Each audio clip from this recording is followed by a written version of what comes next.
Hi, I'm Professor Seth Chandler from the University of Houston Law Center, and this video is on the embedding concept. It's part of the course Analytic Methods for Lawyers, but I do believe that the material I address here should be of interest to a broader audience. In this course, we've done a lot of work in the theory of machine learning, and perhaps at times it's been difficult to see how it's relevant to law. But to the extent that that's true, it's about to change. And I hope you see that those essays and videos were valuable in and of themselves, but also are going to help you understand modern computational linguistics, an area that is certainly relevant to law. Because without a solid background in machine learning, and neural networks in particular, it's extremely difficult to have a clue of what's going on with many forms of embedding. My hope is that since you have that background, you're now going to find embedding isn't all that hard. Without embeddings, which are essentially compressed representations of objects generally found in a sequence, like letters or words, you really have grave difficulty in understanding language models that seek to predict and synthesize text, which is clearly a main goal of computational linguistics. So I'm going to start here with the relatively simple word of letters, rather than the more typical but more complex world of words, which is where we'll end up. And this simplification is going to let me focus on the concepts involved. We're going to find that an embedding is conceptually similar to an autoencoder, which was discussed in a prior video, and that you can develop an embedding for purposes of prediction or simply really for its own sake. I'll end the essay with a quick look at the CBOW, continuous bag of words, method of finding embeddings. All right, so lawyers do work with text, but for computers to handle text, it has to be turned one way or the other into numbers, and embedding is a vehicle for accomplishing that task. The idea is to make things like words, letters, animals that are similar to each other or associated with each other have similar embeddings, while making things that are different than each other have very different embeddings. Moreover, it would be useful if analogies were preserved. So if male is to female, as king is to queen, then the vector by which you move from male to female should bear similarity to the vector by which you move from king to queen.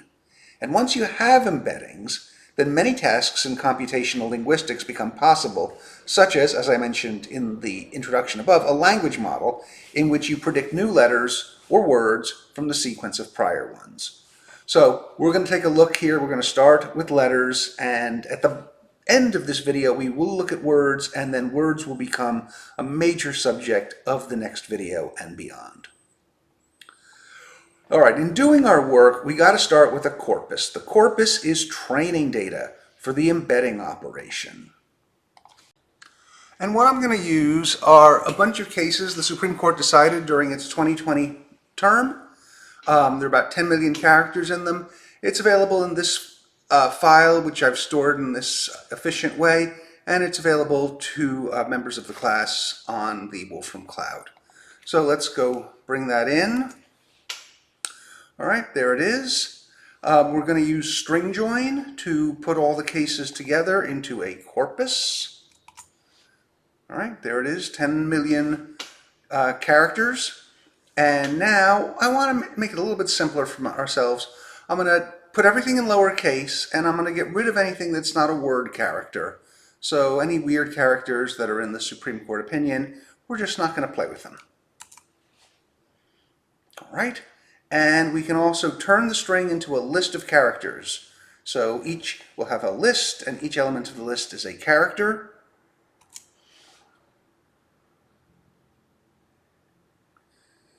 Should have that in just a moment. There we are. There's our list of 10 million, etc.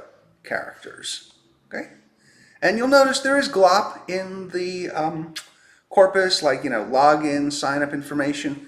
For what we're doing, doesn't really make any difference, just words. All right, so now we have the data mostly in the form that we want it, and now we want to train something to make a language model. What's a language model? Well, the idea is you throw language at the language model, like letters or text or symbols or whatever, and it predicts what the next piece of language will be. And it's designed to be recursive, so that once I have that new item, why that can be fed into the language model as well, and it will pop out a second piece of new language. And that can continue, in theory, for as long as you want, although as a practical matter, usually these things break down after a while and start producing outputs that are not desirable. But here what I want to do is to give the language model, ultimately it's just like conventional machine learning. I train it and then I give it inputs it's never seen before, and it should be able to come up with something plausible. So if I gave it ULT as a seed text, it might generate an E and then an R on its way to ulterior. Or if I give it a T, maybe it will output an H. Okay? And here we're just going to do a very simple thing. We're just going to give it one letter and it's going to predict the next letter. All right, so to do this, we want to split our corpus into groups of 2 and then offset each grouping of 2 by 1 from the preceding group. So this is easier to see than to say, as is often the case. And so we're going to use the partition command, saying put it in groups of 2 with an offset of 1. And in just a moment, okay, there we go. So we have LO, then OG, then G blank, then blank I, and you see how the last letter in the pair becomes the first letter in the next pair. The last letter in the pair becomes the first letter in the next pair. Okay?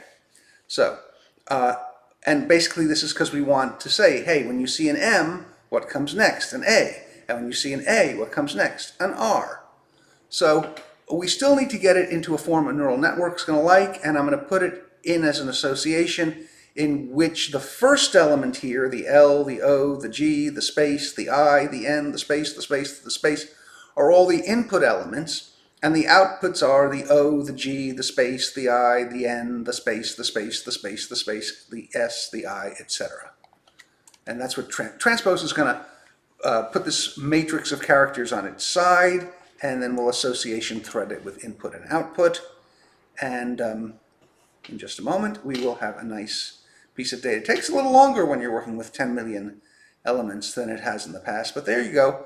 Here's our input, and here is the elided output.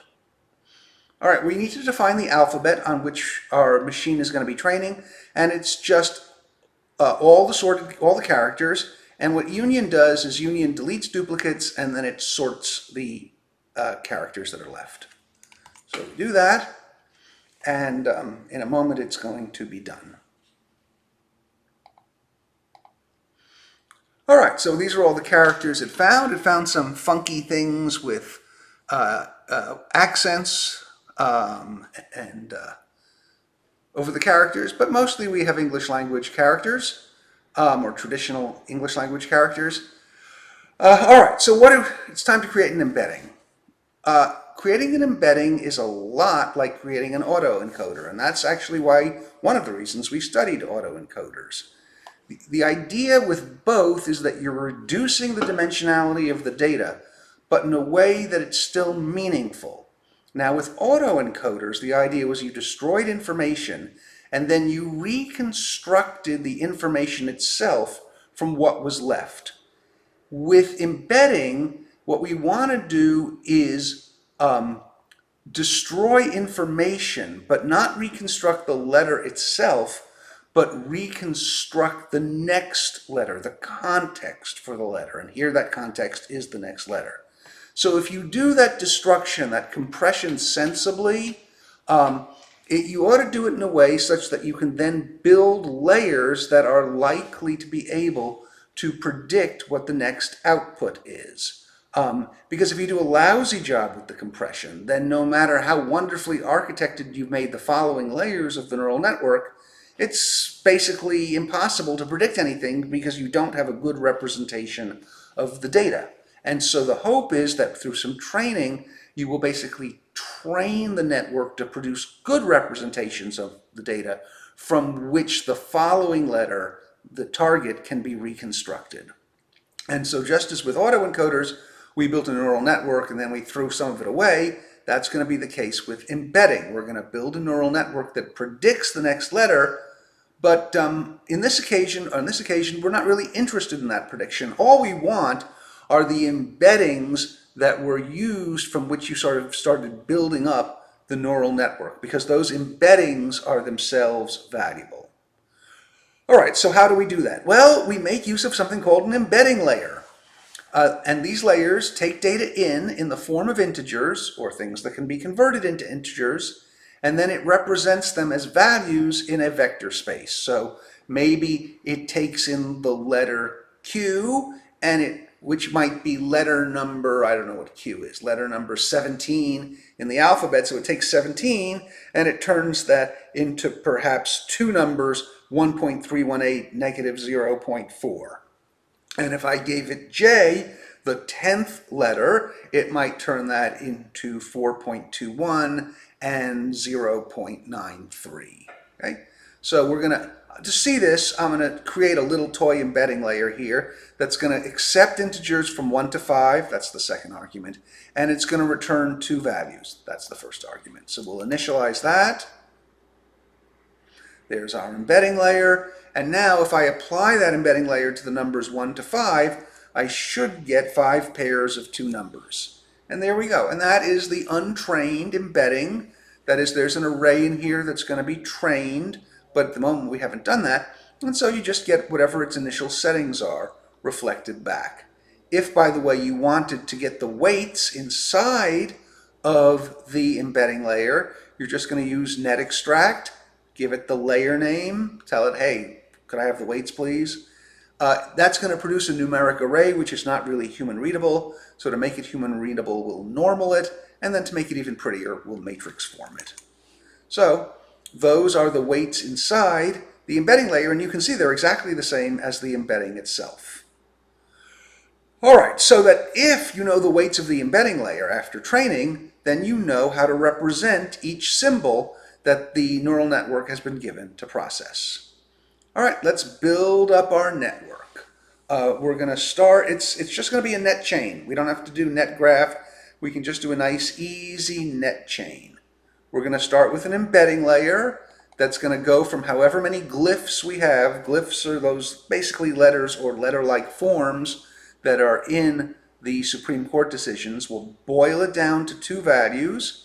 Then it's going to go to a linear layer, which is going to bring it back up to the number of glyphs that there were. So if there were 37 glyphs, this linear layer is going to blow up our compressed representation of 2 up to 37. And then we'll apply a softmax layer. Why are we applying a softmax layer? Because remember, that creates a probability distribution. And from that probability distribution, we can either say J is the most likely next letter, or we could say, well, look, there's a 30% probability of a J and a 20% probability of a Y and a 13% probability of an A, etc. So you can either get a deterministic output, the most probable output, or you can get a probability distribution over the potential outputs. And those are all the layers. That's all there is. We have to encode our inputs, so we're going to say it's a class, and the class members are all the glyphs. And we don't want a probability distribution out necessarily. We want, hey, what's the most likely outcome? And so for that, we'll use a net decoder. And I've wrapped this all up in information so that we can see a picture of our little network.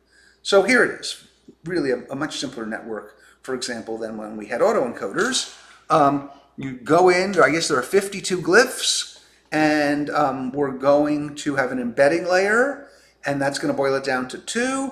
It's going to go to a linear layer, which is going to bring it back up to 52. And we need 52 because it needs to be able to say what is the probability of each glyph, and there are 52 of them, into a softmax layer and out to a probability distribution. All right, so now what we're going to do is we're going to train our network. We've got our network. We have our data right up here. And that's really all that we need. I'm going to say, would you please take 15 minutes. I played around with 30 minutes, and really for the final 15 minutes, nothing happens. And so I've set that as a time goal. All right, so let's start that running. And actually, let's just, I'm going to pretend to run it. I'm going to run it and then I'm going to stop it, just so you see that it works. So it's processing. It's having to set things up. This is a more complicated neural network than we've seen before. Even though there aren't that many nodes, they're much bigger nodes, and we've got a lot of data here. All right, it's doing more processing.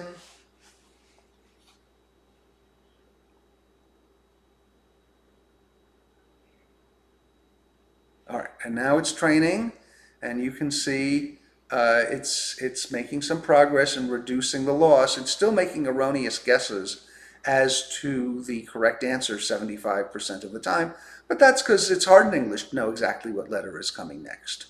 All right, I'm going to stop this because you've seen all the exciting stuff. And then I ran this earlier. And when I ran it earlier, I took the trained network and I exported it to this file in WLNet format. And so now what I can do is I can just import it back in, and we'll call what I import back in LM. That's the trained language model, as it were. And we'll just do that. And here it is. It looks the same as it did before, except that it's now trained. So now I can use our language model. I can say, hey, start with a U and tell me the probabilities of what the next letter is, and then I want you to sort that from highest probability to lowest probability. So it thinks if you see a U, next letter is most likely an N, could be an R, might be a T. It's extremely unlikely to be a C with an accent going up, and it's particularly unlikely to be an underscore. All right. So what I could do actually, though, is I could use fixed point list to keep producing the next item, to keep giving the letters the language model. So start off with LM of P, and maybe LM of P generates R. And then LM of R, maybe that generates A. And what is LM of A? Maybe that generates G. Okay? So let's see what happens if I apply this 10 times. And we get PON, and then we get a space, and then the space is followed by a space. And because nothing's changed, and this is a deterministic model here, it just ends. That fixed point list says I stop when nothing changes anymore. Or we could sort of take a random walk on the outputs. So the idea is to take this association and effectively turn that into something from which we can make a random choice. So here, these are the weights. Here are the potential outcomes, and I say pick a random choice. So that's what probabilities to choice does. And now I'm going to nest list probability to choice. And where am I getting my association from? I'm getting my association by applying my language model to the last letter and computing the probabilities. I'll start with W as my seed, and we'll run it 20 times. And I'm going to do this experiment 5 times. Because if I say probabilities, and I use probabilities to choice, which is a random choice, then this is not a deterministic algorithm. It's a stochastic algorithm. And let's see what it does. So the first time, wathsrukal intau. And then the second time, why ifiltilahantli. And then the third time, westiv. And this is gibberish, but it's not as gibberishy as it could be. Like it could have an H followed by a Q, and we don't see H's followed by Q's. These are all non-ridiculous representations of letter sequences in English. All right. Well, but I told you, really, we don't want the language model all that much. What we want is the embeddings, because that's going to give us information about how to represent each letter, each glyph. And so I'll just use net extract on the trained neural network, get the weights, and to get it out of that numeric array, I'll normal it. And so those are the embeddings. These are the two-dimensional representations of the letters. And you can think of this as a form of dimension reduction. But we're starting from something that sort of was not in the realm of dimension in some sense. It was, just a letter, which maybe you could one-hot encode with 52 digits, but it's just a letter, and we're getting it down to 2 values. Also, we could visualize the placement of the letters, and if we've done this well, letters or glyphs that are kind of like each other should be near each other, and things that are not like each other should be far away from each other. So let's see what happens if I run that. And you can see that my numbers are here. Wolfram is not labeling every point because it doesn't want it to be overly crowded, but you can see the numbers are here. You can see it looks like this is vowel land, A, E, I, O, U. And then we've got a consonant area here. So I'm not saying you can get a huge amount out of this diagram, but it does suggest that actually there is some sensible clustering going on here. You know, if you look at my network here, up here, this is not a real sophisticated network. And so maybe my reconstruction process isn't good enough to yield the best embeddings. Let's do a little better on our reconstruction process. And let's make a net chain that looks like this. Okay, so we have our embedding layer. We're going to start with that. We'll have a linear layer. We'll have a non-linearity, which is the parametric ramp layer that we discussed way back when. We'll have a dropout layer so we don't overfit. Then we'll have another linear layer, and then we'll go to our softmax and out. So let's train, or let's pretend to train this network. I'll let it go for just a second, and then we'll stop it and I'll import some earlier results.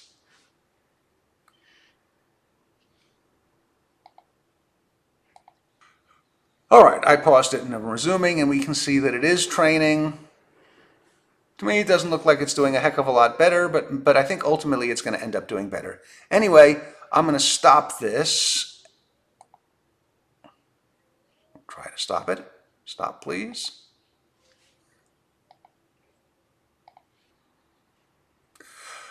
All right, it took a moment, but it did decide to stop. Let's re-import. I exported it when I did this earlier. So let's import the work we did that we saved to file. We've got a new net chain. And now let's see what the embeddings from our snazzier model look like compared to those of our earlier model. Our earlier model is going to be colored blue. Our snazzier model is going to be colored red. And we're just going to get out. Here are the embeddings. Net extract from LM2, the embedding layer, the weights. And you can see that they are not by any means identical to each other. I don't really care what the relationship is. That's not important. All I want you to see is that how you do the reconstruction affects what your embeddings look like, and therefore it behooves you when you're doing this kind of thing to be pretty careful in coming up with a good reconstructing algorithm. Well, I've only been using one letter to predict the next. That's kind of rinky-dink. Maybe we could use the two preceding letters. So let's do this. Let's group our data into groups of 3, offset 1, and we'll have letter 1, letter 2, and the target that we're trying to predict. Code is otherwise essentially identical to the code we used earlier. We're now going to build our neural network. We'll have an embedding layer. Again, we'll boil it down to 2 values.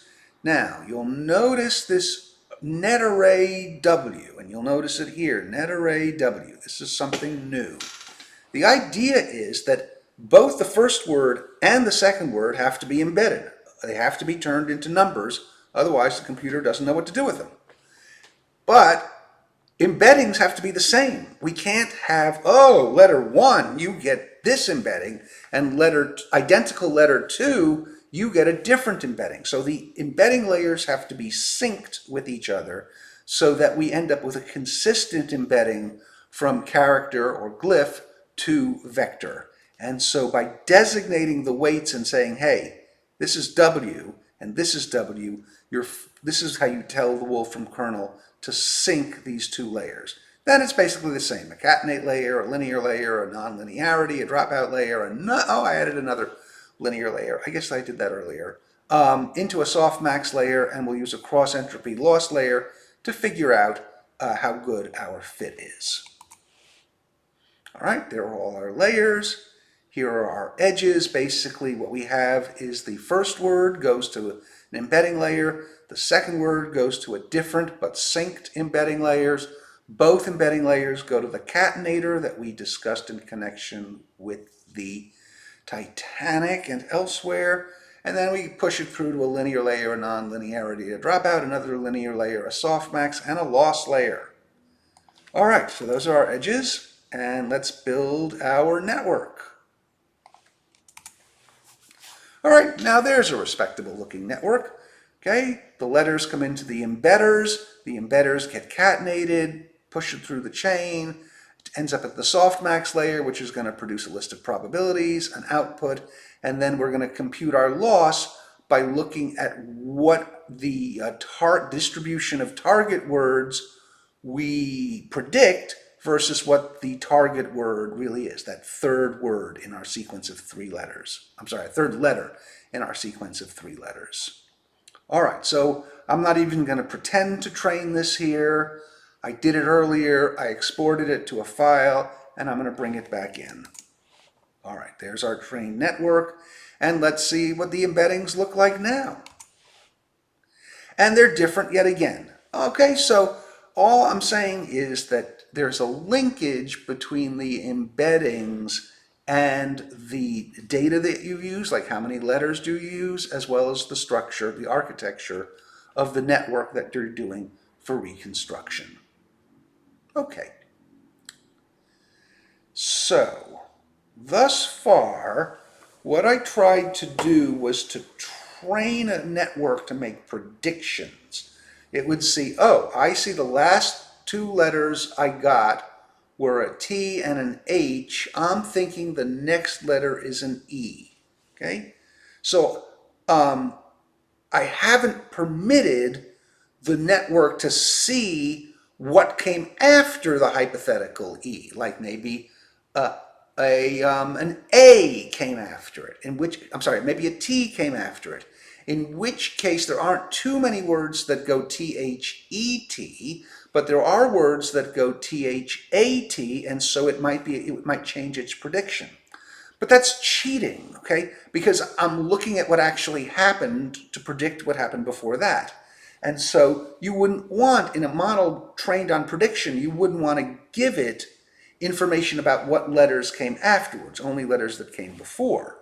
But if you're trying to discern the meaning of a letter, as it were, you would want to see, hey, not only what came before it, but what came after it.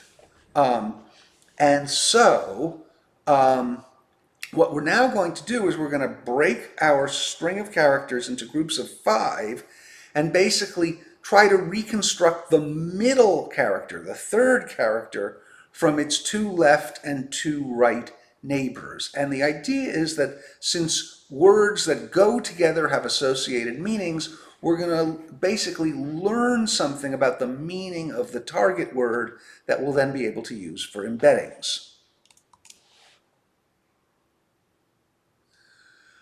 And it's going through the partitioning, it's done. All right, now let's look at our neural network. Now we have 4 embedding layers, one for L1, the first word to the left, one for L2, the second word to the left, one for L4, the first letter to the right, and one for L5, the second letter to the right. And by the way, I think I said word here, I meant letter. But they're all synced because the embedding has to be the same. How do you sync it? By specifying net array of W. There's nothing magical about W. I could have picked X or T or U or Fred. The only thing is I need them to be the same. It's the fact that they're the same that's resulting in the syncing. And the rest is exactly the same as the preceding neural networks. So I can build that. Here are my edges. The L1s, the first letters, go to the first embedding layer. The L2s go to the second, the L4s go to the, I call it embed 4, I skip 3 like hotels skip the 13th floor, and I have L5 going to embed 5. And all of those embedding layers then go into the catenate layer, and then we push forwards, as before. All right, and now we're going to build ourselves a net graph, and I think I should wrap this in full summary graphics so you can see its beauty. All right, and there's a picture of our network. What I now would do is I would be training the network, but we're not going to do that. And once it was done, I would have exported it to a file so I didn't lose it. And since I actually did export it to a file so I wouldn't lose it, I can now retrieve it, and we'll call it a CBOW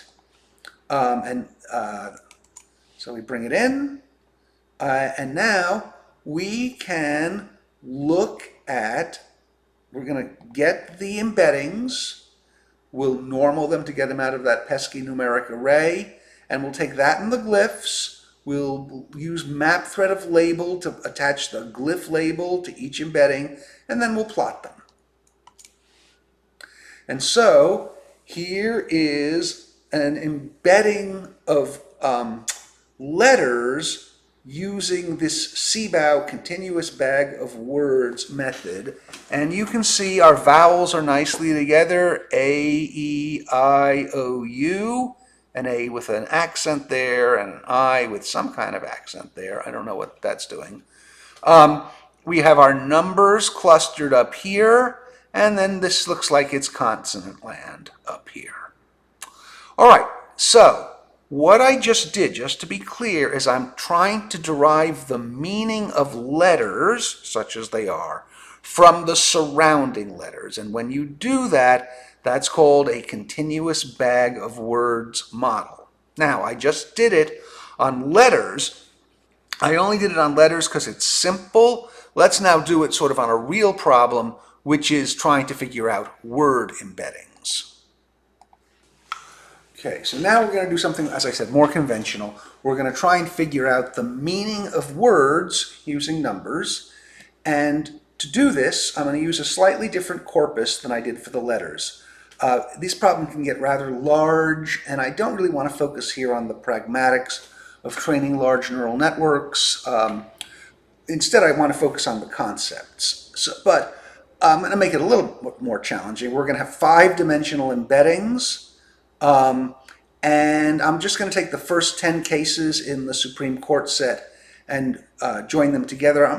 Here I am going to drop the first 570 characters from each case, as that tends to be the boilerplate that gets attached, the login, subscribe to whatever source material this came from. So I'm going to map string drop 570 over the first 10 cases, and then I'll join it all together. All right, done. Now, for a little bit of a complication. We have to figure out what the appropriate context is in looking at words. And so, if you have a word at the end of a sentence, the next word, you might think, that starts the next sentence, you might think that was in the same context, but I think that would be a mistake. I think you should say that contexts are only intra-sentence. And so what I'm going to do is I'm going to break up our string here into sentences, and I'm going to use the Wolfram language text sentences command, which actually uses artificial intelligence, which was probably trained on a neural network to do this. Let's create the sentences of all those cases. Right, and it turns out we have 2,839 cases, and you can see there's still some glop in here of boilerplate that Justia put in. All right, so then what we're going to do is we're going to take each sentence and we're going to figure out what words are in them using text words. Then we'll put all the words in lowercase. I don't want to deal with the difference in meaning between, a capital that starts a sentence with a lowercase word that doesn't. I'm just going to say make them all lowercase, and I don't think we'll lose too much. And we will do that to all the sentences. So we'll now have each sentence broken up into words. This is going to take a moment. All right, and you can see here are the words of the first case. Every 10 years the U.S. undertakes an enumeration. Now what we need to do is to partition these groupings into groupings of 5 words. Why 5? No particular reason. I thought it made more sense than just having, with 5 you have 2 words on each side of the target word. 3 is too small. 7 is probably better, but I didn't want to, it trains more slowly. So I picked 5. This is not an industrial strength embedder. This is a pedagogical embedder. All right, so this is what this code is doing here. It's taking each list of words and partitioning them into groups of 5 with an offset of 1. All right, so every 10 years the US, that's the first grouping of 5. Then the 10 becomes the first word of the next grouping, 10 years the US undertakes. Then years becomes the first word, years the US undertakes, and etc. And so what we're going to try and do is to understand what years means by looking at these 2 words to its left and these 2 words to your right. Okay, you could imagine having to line up, everyone sort of getting together and line up with their friends, and you might learn a lot about a person by who the friends were standing next to. All right, just as we got a list of all the glyphs when we were doing letters, let's get a list of all the words. We'll flatten this all out, and then we'll use union to delete any duplicates and order things. And we end up with 3,867 words that we're going to have to find embeddings for. So this is not a trivial problem. We need to get our data in the right form, just as we had it before, where we have an association with L1 going to a list of words, L2 going to a list of words, target going to a list of words, etc. And we need to create our network. Our network here is very, very similar to the one that we created when we were doing CBOW with respect to letters. All we do is we have to sync our arrays. Here are our 4 arrays that need to be synced. I am going to throw in a batch normalization layer so that if you have sort of funkiness in any individual mini batch, it doesn't create problems. And other than that, the code is really the same. We'll have our connectivity. This is really the same connectivity structure as we saw when we were doing CBOW with letters. Here's our network, CBOW word. And you'll notice this picture is essentially identical to the one that I had when I was trying to embed letters. The only real difference is now the inputs are words. And now here's what I would use to train the network. I would take our architecture, I'd take our data, all means I want everything back. I would like to see whether we're overfitting, and so I'm going to use a validation set to watch it, and just so you know, it does overfit quite substantially. And so if this were an industrial strength application, I would have to think real hard about how I was going to reduce overfitting. But again, since it's just for pedagogical purposes, I'm not going to spend a lot of time on that. Instead, let's see what we can do. I saved our work to disk, and I'm going to re-import it. All right, there's our trained network. Now, we have 5-dimensional data here, so I can't use list plot, I can't use list point plot 3D. Showing 5 dimensions is hard, but I'm going to make a stab at it. Let's take 20 sample words. I picked these. No particular reason. I thought, well, maybe we'll see like plaintiff is close to respondent or something like that, or Senate is close to Congress. But other than that, it was pretty random. And now let's make a manipulate in which we're going to show the word embeddings of 2 words that we pick using a radial axis plot. Remember we talked about that in the video on visualizations, and I think we've seen it since then. I'm trying to remember which video, and I'm not. But here we are. So this is what a state looks like in comparison to performance. If I change performance to plaintiff, you'll see that the tan outline changes. So these words don't have a very similar embedding, and that might be because a state has some tiny relationship to plaintiff, because sometimes an estate can be a plaintiff. But let's try, instead of a state, let's try respondent and see if we get any closer. And I can't say that that's a great fit. It looks like there's still quite substantial differences between the two. Let's look at Senate. And again, not much, I wouldn't expect there to be much comparison, but let's look at Congress and let's see. Again, not really too much relation. So what does this tell us? It tells us that our program worked. It did what it was supposed to do, but we don't have enough training data. I probably didn't let it run long enough. My architecture of my network might not be perfect, and therefore I'm not getting great embeddings. And I'm okay with that because actually generating good embeddings is sort of a very professional occupation. It takes a lot of training, maybe with more powerful hardware than I have. My purpose is to basically show you proof of concept, and in that I am claiming success. Here's one other thing you could do.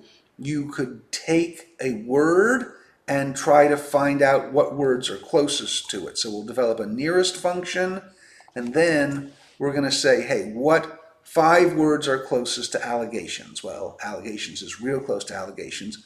Facts and conform, I kind of get it. Those are related to allegations. What about remedy? We've got numbers, the 20th intrinsically. I'm not real sold that that's a great fit. What if I went to 10 possibilities? However stated, strongly speaking. No, I'm not sold and understands what remedy means. What about way?